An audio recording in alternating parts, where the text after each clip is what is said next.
ان بیانات کو دل کے کانوں سے سنیں.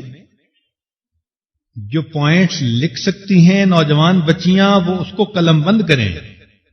گھروں میں اس کے پھر مذاکرے کریں. میاں بیوی بچیاں آپس میں بیٹھ کے مذاکرے کریں تاکہ اولاد کو تربیت اچھی کرنے کا ہمیں علم حاصل ہو جائے. جب یہ سارے ایام بیانات آپ سن لیں گی تو آخر پہ آپ کا دل کہے گا کہ یہ تو اتنی اہم باتیں ہیں کہ ہر بچی کو شادی سے پہلے اس کورس کا پڑھنا ضروری ہے. اب آج کے دن بچے کی پیدائش سے لے کے اس کے دودھ پینے کی جو عمر ہوتی ہے جن کو ایام رضاعت کہتے ہیں ان کے بارے میں چند باتیں بتا دیتے ہیں. پھر اس کے بعد اولاد کی آگے تربیت کیسے کرنی ہے وہ روزانہ آہستہ آہستہ مضمون بڑھتا جائے گا. جب اولاد ہونے کا وقت ہوتا ہے تو ماں کے لیے بہت تکلیف دہ لمحہ ہوتا ہے. جیسے بی بی مریم نے کہا تھا یا لیتنی مت قبل ھذا وکنت نسیا منسیا، اے کاش میں اس سے پہلے مر گئی ہوتی. تو ماں کے لیے وہ ایسی ہی کیفیت ہوتی ہے. تو علماء نے لکھا کہ جب کسی عورت کو لیبر پینز ہوں، بچے کی ڈیلیوری کا وقت قریب ہو، تو اس وقت میں اس کو ایک تو کلمہ پڑھنا چاہیے اور دوسرا یہ دعا مانگنی چاہیے یا اللہ میرے لیے آسانی فرما. یہ ایسی مجرب دعا ہے کہ جو بچی اس وقت میں یہ دعا پڑھتی ہے اللہ کی مدد اترتی ہے، اللہ تعالی آسان فرما دیتے ہیں. اب جب بچے کی ولادت ہوئی تو سب سے پہلی چیز ہے بشارت، خوشخبری. چنانچہ یہ بشارت دینا اللہ رب العزت کا خلق ہے، آپ کا عمل ہے. وہ کیسے کہ جب زکریا علیہ الصلوۃ والسلام کو اللہ نے بیٹا دینا تھا تو ایک فرشتہ آیا کہ ان اللہ یبشرک بیحییٰ، کہ اللہ تعالیٰ تمہیں یحییٰ علیہ السلام کی پیدائش کی خوشخبری دیتے ہیں. چنانچہ امام طبرانی رحمت اللہ علیہ نے ابن عباس سے روایت کی، بڑی عجیب حدیث ہے کہ نبی علیہ السلام نے ارشاد فرمایا کہ جب کسی کے ہاں بیٹی پیدا ہوتی ہے تو ایک فرشتہ آ کر کہتا ہے ایک کمزور جان سے ایک کمزور جان پیدا ہو گئی. ماں بھی عورت تھی، آگے بیٹی ہو گئی، تو فرشتہ یہ آ کر کہتا ہے کہ ایک کمزور جان سے ایک کمزور جان پیدا ہو گئی، جو اس بچی کی پرورش کرے گا اس کے متولی کی قیامت تک اللہ مدد فرمائے گا. تو بیٹی کی پیدائش پر فرشتہ یہ الفاظ کہتا ہے. اور آگے سنیے کہ جب کسی کے ہاں بیٹا پیدا ہوتا ہے تو وہ فرشتہ آ کر اس لڑکے کی پیشانی کو چومتا ہے اور کہتا ہے کہ اللہ تعالی نے تجھ کو سلام کہا ہے. خود اس حدیث پاک کو پڑھ کر بڑا ہی حیران ہوا. ابن عباس لانو کی روایت ہے. تو دیکھیے اللہ رب العزت کی کیا رحمت اور مہربانی کہ اللہ رب العزت اس چھوٹے بچے کو سلام بھیج رہے ہیں جو دنیا میں آ کر اپنی زندگی کی ابتدا کر رہا ہے. اسی لیے اگر کسی کے ہاں اولاد ہو ہمیں بھی چاہیے کہ ہم اس بچے کے نیک ہونے کی دعا کریں اور بچے کے ماں باپ کو اللہ کا شکر ادا کرنے کی تلقین کریں. کہہ دیتے ہیں جی مبارک ہو، تو ان الفاظ کا اصل میں مقصد یہی ہوتا ہے. ماں باپ کو چاہیے کہ جب اللہ تعالیٰ ان کو اولاد کی نعمت سے نوازے تو وہ دعا کریں اور شکر ادا کریں.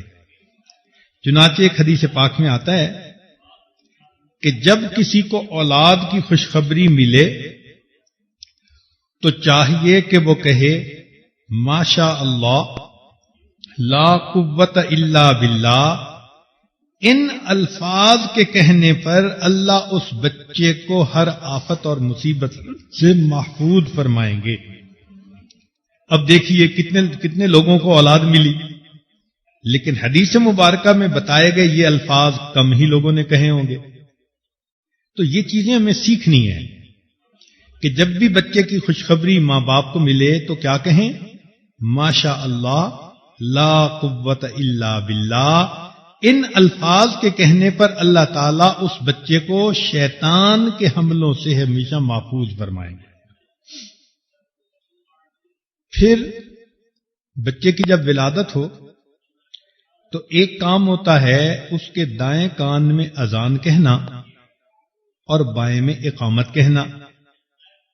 حدیث مبارکہ میں ہے کہ سیدہ فاطمہ الزہرا رضی اللہ تعالی عنہا کے ہاں جب حسن رضی اللہ عنہ کی ولادت ہوئی تو بچے کو نبی علیہ السلام کی خدمت میں پیش کیا گیا۔ نبی علیہ السلام نے اس کے دائیں کان میں اذان کہی، بائیں میں اقامت، اور پھر اس کے لیے دعا مانگی۔ یہ اذان اور اقامت کہنے میں حکمت یہ ہے کہ بچے کے دل و دماغ میں سب سے پہلے عظمت الہی کا پیغام پہنچے۔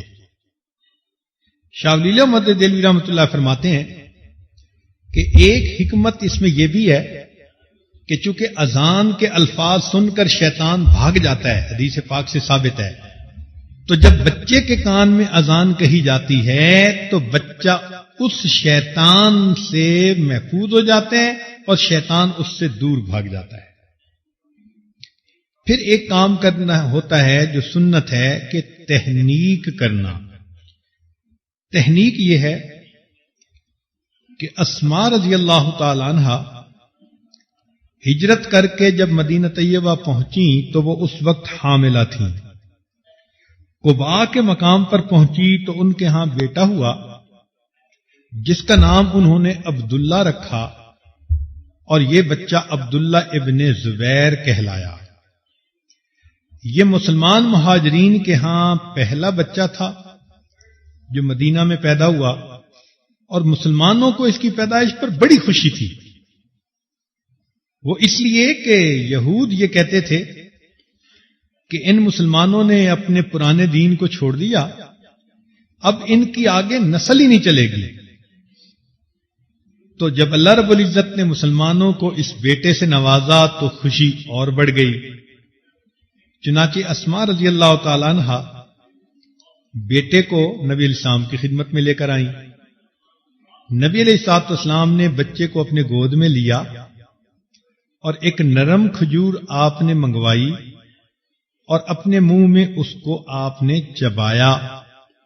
جب اس کھجور کے ساتھ اچھی طرح لعاب مبارک لگ گیا تو کھجور کا آپ نے کچھ حصہ اس بچے کے تالو پر لگا دیا۔ چنانچہ عبداللہ ابن زبیر عنہ کے منہ میں سب سے پہلے جو چیز پہنچی وہ نبی علیہ السلام کا لعاب مبارک تھا۔ تو یہ ایک سنت عمل ہے، لہذا کوئی بھی نیک مرد یا عورت قریب ہو تو اس سے بچے کی یہ تحنیک کروانی چاہیے اور پھر بچے کے لیے نیک بختی کی دعا کرنی چاہیے۔ علماء نے لکھا ہے کہ بچہ جب پیدا ہوتا ہے تو اس کے بعد اگر وہ روئے اور چلائے تو باپ کی وراثت میں اس کا حق شامل ہو جاتا ہے۔ اب 7ویں دن ایک اور عمل ہے، اس کو کہتے ہیں عقیقہ کرنا۔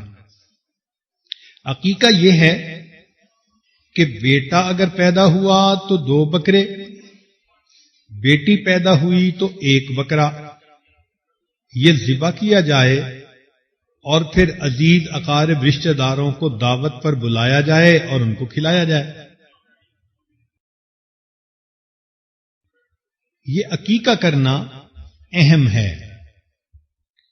کسی نے امام مالک رحمۃ اللہ سے پوچھا کہ اتنا غریب بندہ ہے کہ عقیقہ کا بکرا کر ہی نہیں سکتا؟ انہوں نے فرمایا کہ اچھا بھائی تم مرغی ہی ذبح کر دو کچھ نہ کچھ اللہ کے نام پہ قربان ضرور کرو. اور یہ بھی نہیں کہ صرف بکرے ہی کرنے ہوتے ہیں. اگر فرض کرو کوئی ایسا آدمی ہے کہ جس کا بہت ہلکا اثر ہے تو وہ کئی بکرے بھی کر سکتا ہے. حضرت انس رضی اللہ تعالیٰ عنہ اپنے ہر بچے کے ہونے پر ایک اونٹ ذبح فرمایا کرتے تھے. یہ عقیقہ کیا ہے؟ حدیث مبارکہ میں ہے کہ بچہ جب پیدا ہوتا ہے تو ایک تو اس بچے کے ہاتھ بندھے ہوئے ہوتے ہیں. کیا مانا؟ اس کی شفاعت کے ہاتھ بندھے ہوتے ہیں. جب وہ بچے کے لیے عقیقہ کے بکرے کیے جاتے ہیں تو اب یہ بچہ قیامت کے دن اپنے ماں باپ کی شفاعت کا حق پا لیتا ہے. اس لیے یہ عقیقہ اپنی زندگی میں بڑے ہو کر بھی کیا جا سکتا ہے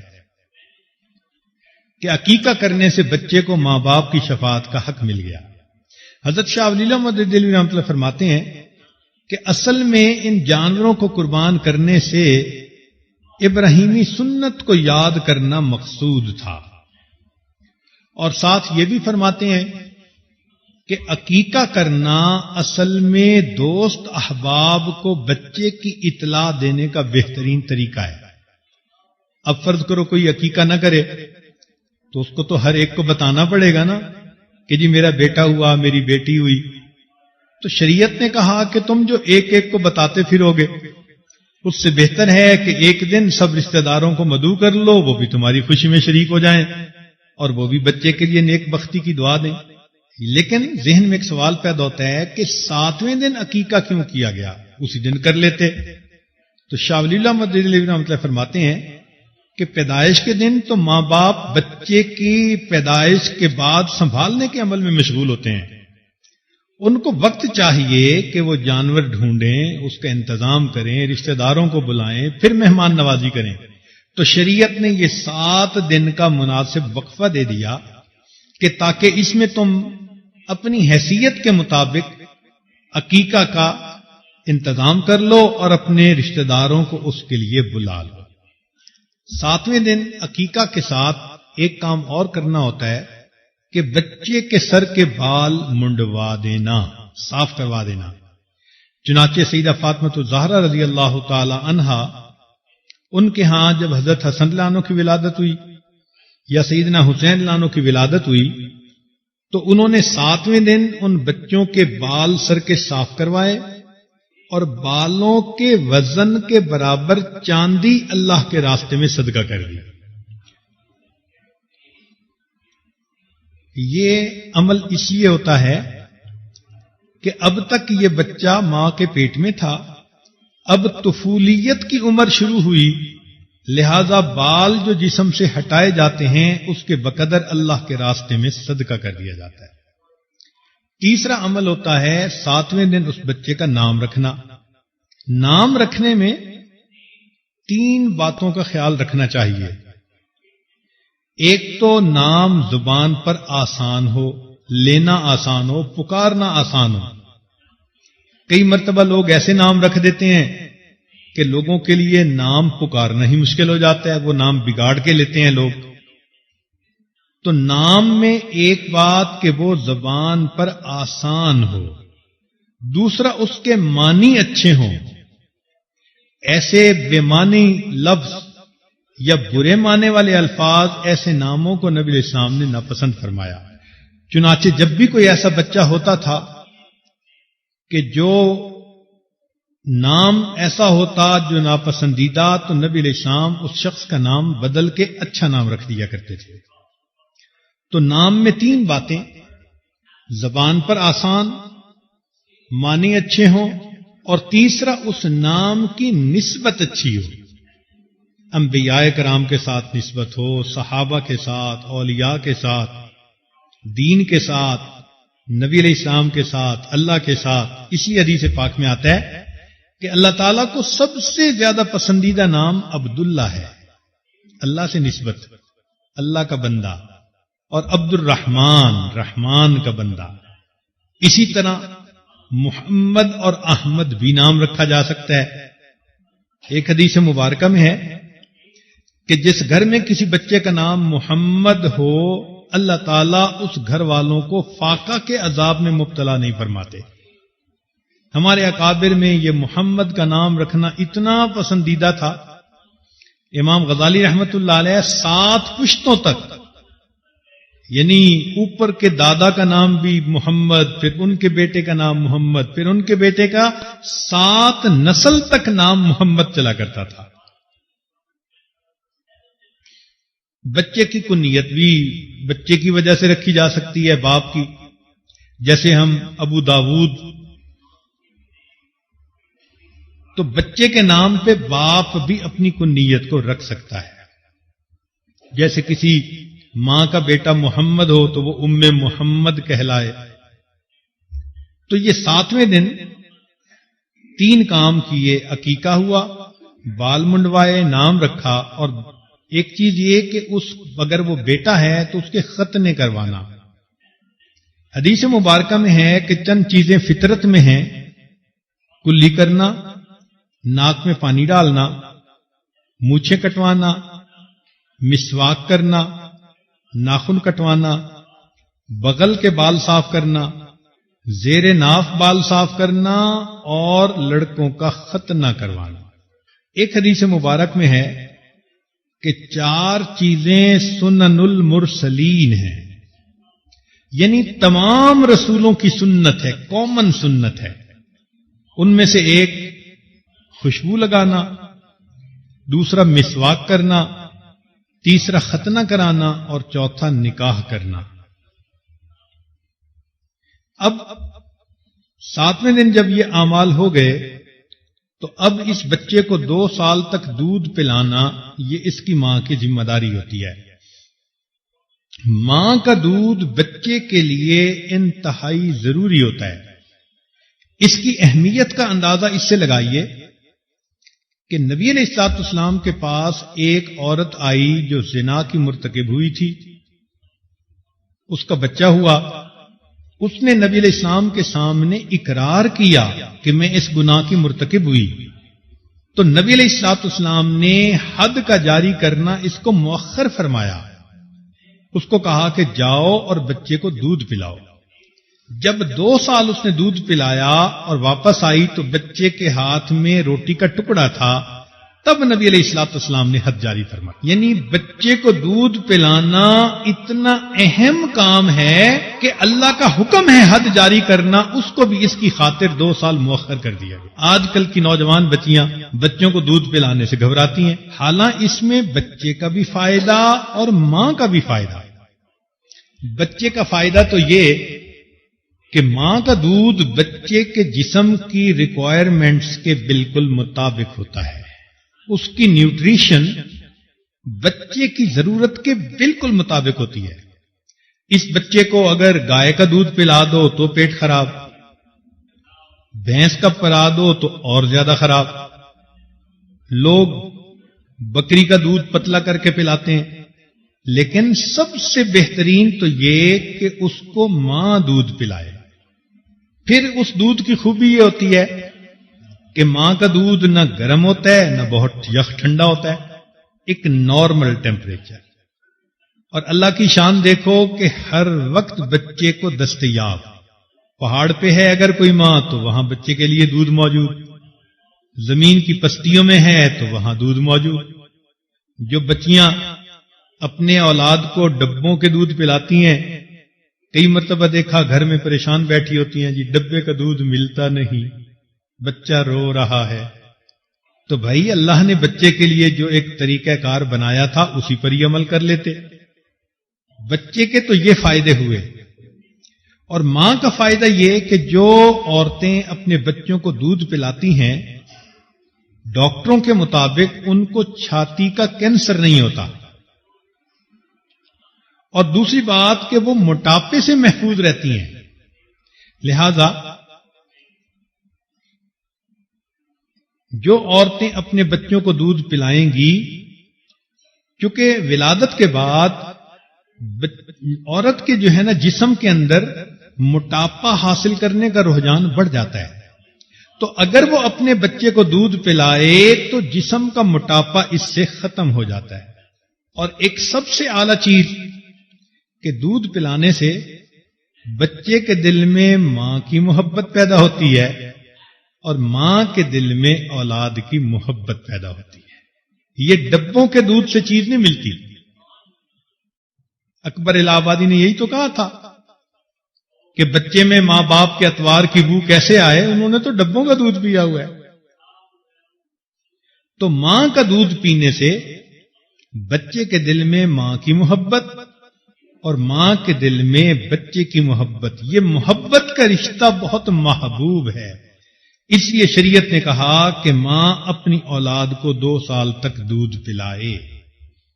یہاں پر ایک نقطہ اور سمجھ لیں کہ پرورش کا حق شریعت نے ماں کو دیا اور ولایت کا حق شریعت نے باپ کو دیا، اس لیے کہ ماں بہتر پرورش کر سکتی ہے. ہاں، جب بچہ بڑا ہو جائے تو اس کی تعلیم، اس کی تربیت، اس کی زندگی میں اس کو سیٹ کرنا یہ ولی کا کام ہوتا ہے، تو یہ باپ بہتر کر سکتا ہے.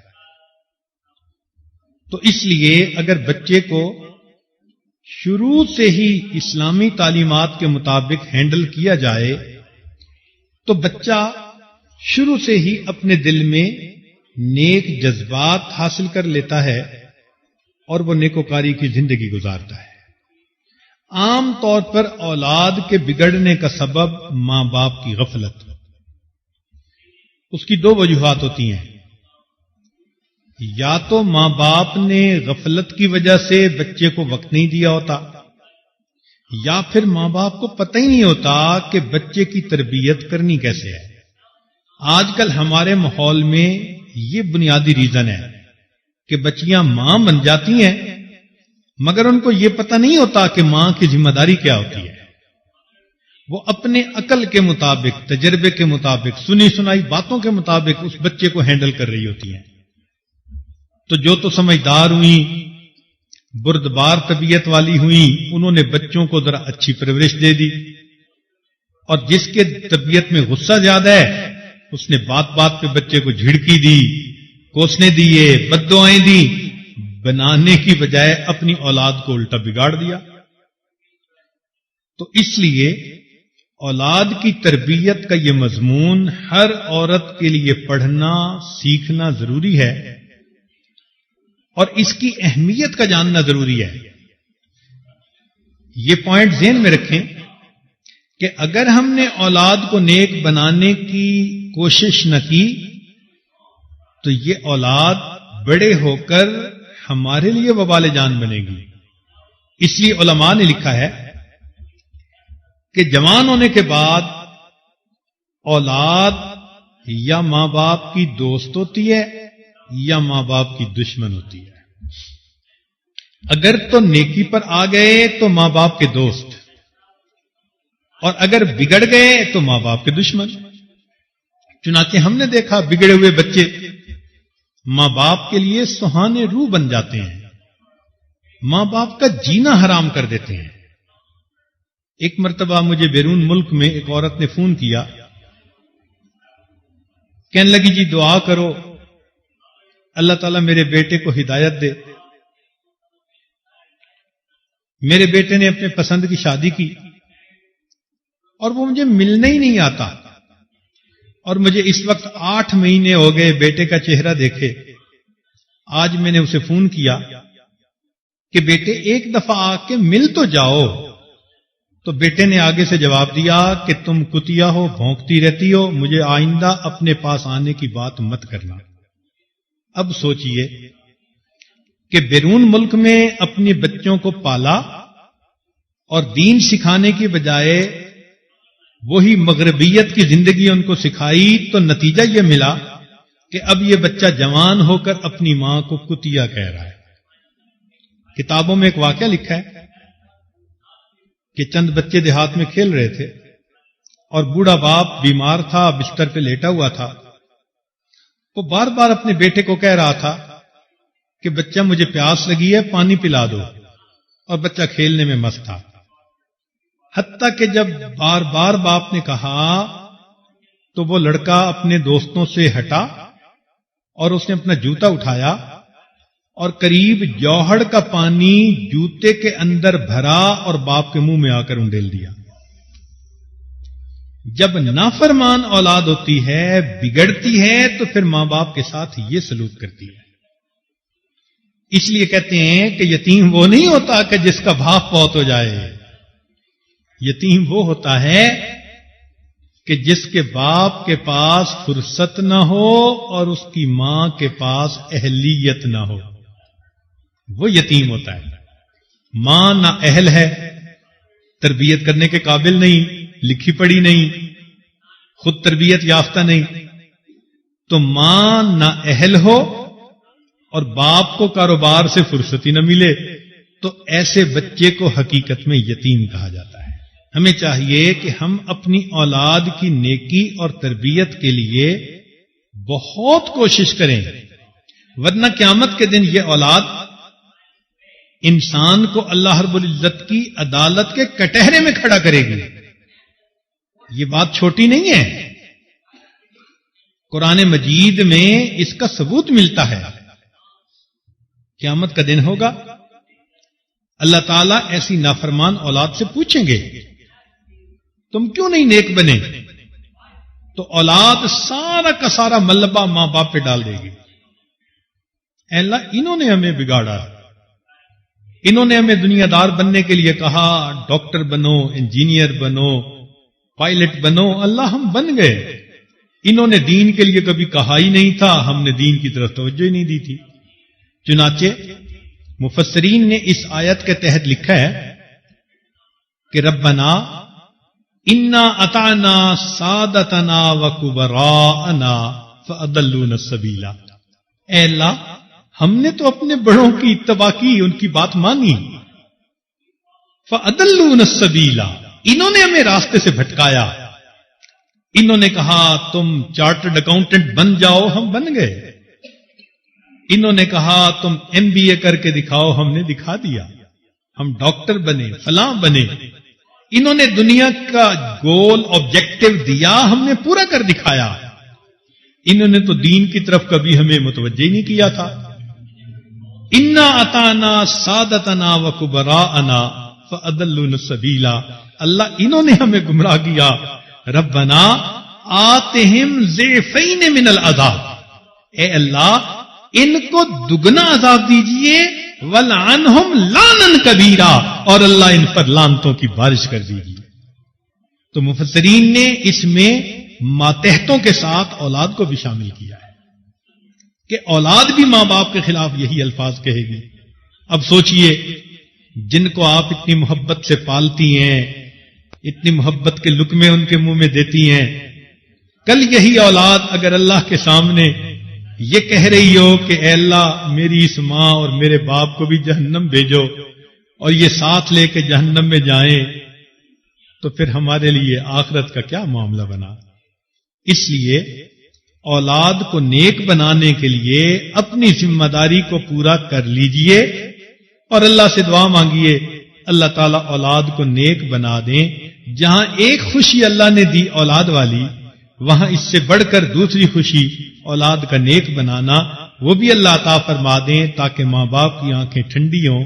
اللہ تعالیٰ جو صاحب اولاد ہیں ان کی اولادوں کو نیکوکار بنا دے، جو صاحب اولاد نہیں اللہ ان کو نیک اولاد عطا فرما دے. وآخر دعوانا ان الحمد للہ رب العالمین. دعا سے پہلے چند منٹ کے لیے آنکھوں کو بند کر لیجئے، سر کو جھکا لیجئے. دنیا اور جو کوئی دنیا میں ہے اس سے ہٹ کٹ کے اللہ رب العزت کی یاد میں ڈوب جائیے. دل مغموم کو مسرور کر دے، دل بے نور کو پر نور کر دے. فروزاں دل میں شمع طور کر دے، یہ گوشہ نور سے معمور کر دے. ہے میری دھات میں خود نفس میرا، خدایا اس کو بے مقدور کر دے، میرا ظاہر سنور جائے الہی، میرے باطن کی ظلمت دور کر دے، مئے وحدت پلا مخمور کر دے، محبت کے نشے میں چور کر دے، نہ ہو مائل میرا دل ان کی جانب جنہیں تیری عطا مغرور کر دے۔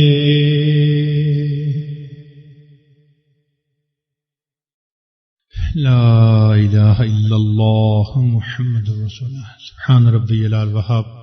اللہم صلی علی سیدنا محمد وعلی آل سیدنا محمد وبارک وسلم۔ اے مالک، ہم آپ کے عاجز مسکین بندے ہیں، ہمارے گناہوں کو معاف فرما، خطاؤں سے درگزر فرما، عیبوں کی پردہ پوشی فرما۔ اے اللہ، بے اولادوں کو نیک اولاد عطا فرما، اے جو صاحب اولاد ان کی اولادوں کو نیکوکار بنا، فرما بردار بنا، ماں باپ کی آنکھوں کی ٹھنڈک بنا۔ اللہ، اولاد کے غموں سے محفوظ فرما، اولاد کے دکھوں سے محفوظ فرما، اولاد کی پریشانیوں سے محفوظ فرما۔ اے اللہ، اولاد کو آنکھوں کی ٹھنڈک بنا، آخرت کا ذخیرہ بنا، اپنے مقبول بندوں میں شامل فرما۔ اے کریم آقا، ہمیں نبی علیہ السلام کے مبارک تعلیمات پر عمل کی توفیق نصیب فرما، ہمارے رمضان کے روزوں کو قبول فرما۔ اللہم انا نسألک الجنہ ونعوذ بک من النار۔ صلی اللہ تعالی علی حبیبہ سیدنا محمد وآلہ واصحابہ اجمعین برحمتک یا ارحم الراحمین۔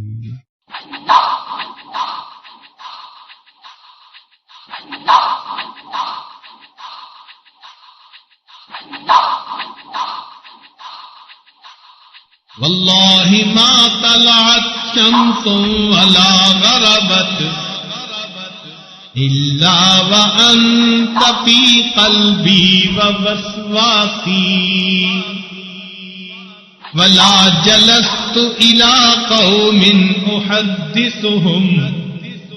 حضرت جی کے عمرہ، حج اور دیگر قیمتی مضامین پر مشتمل بیانات کے اوریجنل کیسٹس اور سیڈیز حاصل کرنے کے لیے موبائل نمبر نوٹ فرما لیجیے 0322 4800 480۔ آپ سے التماس ہے کہ اپنی قیمتی دعاؤں میں ہمارے اس ادارے نقشبندی ریکارڈنگز کو بھی یاد رکھیں۔ ادارہ نقشبندی ریکارڈنگز۔ منك في الكأس فلو قدرت على الاتيان زرتكم صحبا على الوجه او مشيا على الرأس۔